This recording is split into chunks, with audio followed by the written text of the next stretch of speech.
Hello friends, आपका स्वागत है हमारे चैनल बी इंटेलिजेंट में।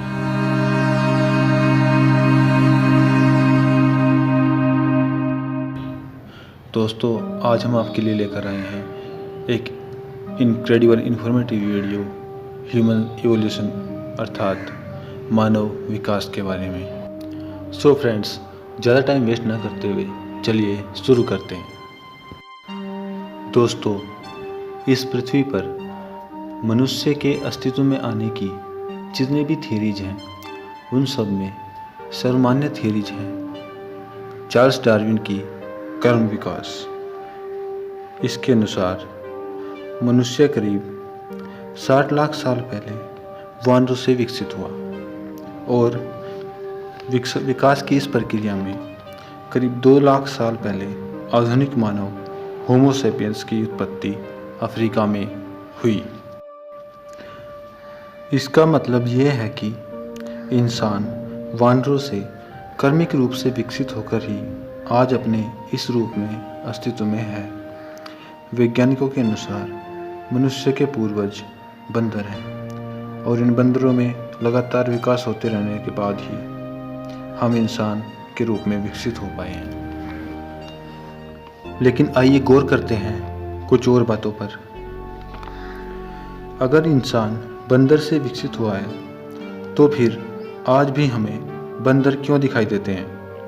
अगर ये माने कि बंदर की एक खास प्रजाति ही विकसित हो पाई तो फिर अलग अलग प्रजाति के बंदर आज भी हमारी पृथ्वी पर क्यों हैं? बात अगर ईश्वर और अध्यात्म की करें तो लगभग इस पृथ्वी पर उपस्थित सभी धर्मों की ये मान्यता है कि इंसान को ईश्वर ने बनाया है। भले ही उस ईश्वर को अलग अलग जगहों पर रहने वाले इंसानों द्वारा अलग अलग नामों से पुकारा जाता है, लेकिन सभी धर्मों के लोग मानते हैं कि एक सुपर नेचुरल पावर है जिसने हम सभी को बनाया है। लेकिन इस ईश्वरीय मत में भी सोचने वाली बात यह है कि आज मनुष्य अपने जिस रूप में भी पृथ्वी पर अस्तित्व में है, क्या ईश्वर ने उसे शुरुआत से ही ऐसा बना दिया था? या फिर हम कह सकते हैं कि ईश्वर ने ही हमारे डीएनए को परिवर्तित किया है, जिससे कि मनुष्य अपने प्रारंभिक स्वरूप से बदलकर आज इस स्वरूप में पृथ्वी पर अस्तित्व में है।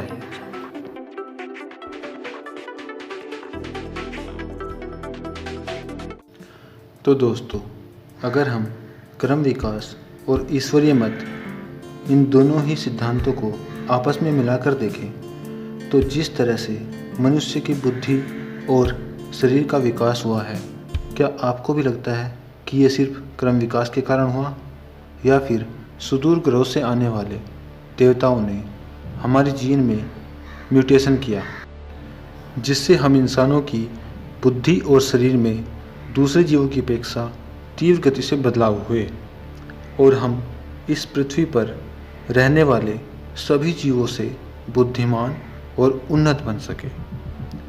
आपको क्या लगता है दोस्तों? हमें कमेंट करके ज़रूर बताइएगा। और दोस्तों, अगर आपको ये वीडियो अच्छी लगी हो तो प्लीज़ इसे लाइक कर दीजिए, जिससे कि हम इसी तरह की और भी इन्फॉर्मेटिव वीडियो आप तक ला सकें। धन्यवाद।